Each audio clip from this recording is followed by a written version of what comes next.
Angiospermic plants होते हैं जो बताए थे, यानी डायकोट्स का मतलब द्विबीजपत्री और एक बीजपत्री, तुम लोग नाम सुनोगे।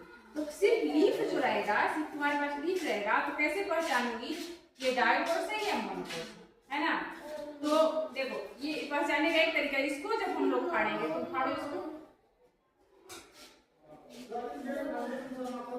और कब जो से, हाँ कैसे फटा, सीधे रूप, एक सीधे में फटा है, ये एक सीधे में फटा ना, एक लीफ तोड़ते इसको, ठीक है, एक लीफ इसका तोड़ते हैं, कोई भी, इसको फाड़ो, एक सीधे में फटा, और इसको एक सीधे में फाड़ के दिखाओ, नहीं फटेगा, एक सीधे फटा, देखो जरूर है कि जब टेढ़ा टेढ़ी टेढ़ा टेढ़ी हो गया ना, कभी भी फाड़ेंगे तो एक सीधी में नहीं फटेगा, नहीं फटा ना। तो ये डाइकोट्स है जो एक सीधी में नहीं फटेगा, वो क्या है, डाइकोट्स है। और ये जो एक फाड़ रहे हो, फाड़ते ही ये सीधा फटे, एकदम सीधा, ये कैसा है, मोनोकोट्स प्लांट्स है ना। दो प्रकार के प्लांट्स है, मोनोकोट्स मतलब एक बीजपत्री, मतलब कि इसके बीज को तोड़ोगे तो दो बराबर भागों में नहीं बटेगा, है ना।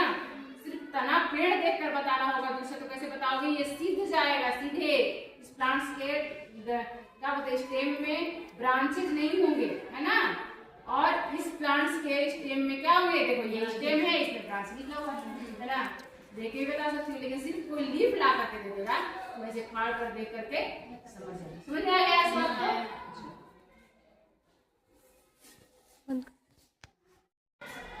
आज हम लोग क्या पढ़ेंगे, माइक्रोस्पोर्स के बारे में। इससे पहले मैं बता चुकी हूँ इसका इंट्रोडक्शन, है ना, अब भी मैं दोहराती हूँ, बताइएगा। इस भाग को क्या बोलेंगे, फिलामेंट। और ये जो इसमें निकला हुआ है, इस भाग को क्या बोलेंगे, हाँ ये इस भाग को, सबसे बाहर वाले भाग को, ये जो चित्र बनाए हुए हैं, ये यहाँ से यहाँ तक फिलामेंट, और इसको एक है ना, और पूरा को मिलाकर ये जो जोड़ रहा है उसको कनेक्टिव, है ना, और पूरे को मिलाकर बोलेंगे स्टेमेन, है ना, स्टेमेन। ये पुष्प का क्या है, मेल पार्ट, है ना। स्टेमेन क्या होता है, मेल पार्ट होता है। और ये जो एंथर है, एंथर इस तरह से दो लॉबी में बटा हुआ होता है। ये खुल गया है, तो जैसे तो पाता है ना, पूरा पोलन से खुल जाता है और पोलन ग्रेन बन जाता है। ये दो भागों में इस तरह के बटे हुए रहते हैं। और क्या होता है कि जब इसको फाड़ोगे, ऐसे काटोगे तो ऐसे दिखाई देंगे, जो तुम्हारे चित्र में बनाया गया है, ऐसे दिखाई देंगे। इस भाग में दो और इस भाग में दो, चार पोलन सेक बने हुए हैं ना। पोलन सेक के अंदर क्या होता है, पोलन सेक के अंदर क्या बनेगा, पोलन ग्रेन बनता है। ये हो गया पोलन सेक। इसके अंदर क्या बनेंगे, pollen grain. Pollen grain, pollen grain और कैसे बनेंगे पोलन सेक में, पोलन सेक के अंतर्गत तुम लोग को बताया गया है, पोलन सेक में 2x यानी डिप्लॉयड सेल होंगे, है ना। और जैसे ही मियोसिस होगी, मियोसिस की क्रिया होगी, तो एक पोलन ग्रेन से चार, एक पोलन ग्रेन के, पोलन सेक के एक सेल से चार पोलन ग्रेन बनेंगे, है ना, चार पोलन ग्रेन बनेंगे। और सब में हैप्लॉइड होगा, क्या होगा, हैप्लॉइड मतलब आधी होगी संख्या क्रोमोसोम की, है ना, समझ रहे हो ना। इस क्रोमोसोम मदर सेल से, इसकी जो जिससे ये बना हुआ है, उससे आधी होगी, है ना। तो अब ये क्या होगा, ये जाकर के अब ये क्या है, गैमेट्स है इसकी, प्लांट्स की, इस फ्लावर्स की, है ना। अब ये रिप्रोडक्शन में भाग लेगा, ये माइक्रोस्पोर को इसको बोलेंगे, क्या बोलेंगे, माइक्रोस्पोर बोलेंगे। इसको समझ में आ रहा है आपको। अब देखो इसको कैसे कनेक्टिविटी, इसको बोलेंगे पेटल। पेटल को हटाओगे, जैसे ये 1 2 3 4 5, है ना। सब ऐसे नहीं होता, जैसे नहीं होता, सबकी संख्या होती है 5 हुआ, ये भी देखोगी ये 5 रहेगा, 1 2 3 4 5, है ना, इसमें 5 रहेगा। सब में सबका आगे पढ़ोगी फैमिली, इसमें पढ़ना भी है। ये देखो, ये हुआ पुष्पासन, इसके नीचे भी एक होता है,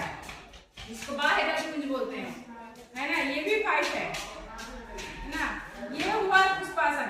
इसके अंदर क्या होंगे, मेगा स्पोर्स बनेंगे, यानी कि मदर अरे फीमेल पार्ट बनेंगे, है ना। इसके नीचे ये पोलन ग्रेन जब निकलेगा, पोलन ग्रेन जब बन करके निकलेगा तो कहाँ जाएगा, देखो ये पोलन ग्रेन को सबको हटा दोगी, अगर सबको हटा दोगी तो सिर्फ फीमेल बच जाएगा। तो हटा दो, तो जो ये भाग, ये सब इसके मेल पार्ट हट गए। ये जब बचा, ये फीमेल पार्ट है ना।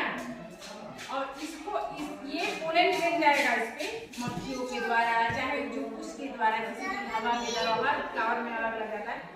अब इसको जब हटाओगे तो देखो ये नली की जैसा संरचना है। नली है, नली से जुड़ा हुआ है।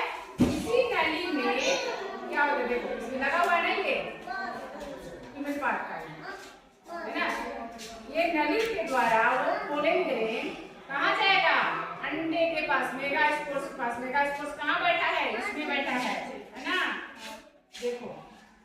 और जा करके इसको फर्टिलाइजेशन यहाँ पर इसके अंदर, है ना, इसके अंदर फर्टिलाइजेशन, तब यहीं पे बीज का निर्माण है ना। इसमें भी अब मदर सेल में भी कौन सी डिवीजन हुआ रहेगा, मियोसिस हुआ रहेगा, है ना। एन और एन मिलकर के 2n बनाएंगे और फिर जा करके बॉडी बनाएंगे प्लांट्स का, है ना। समझ में आ गया।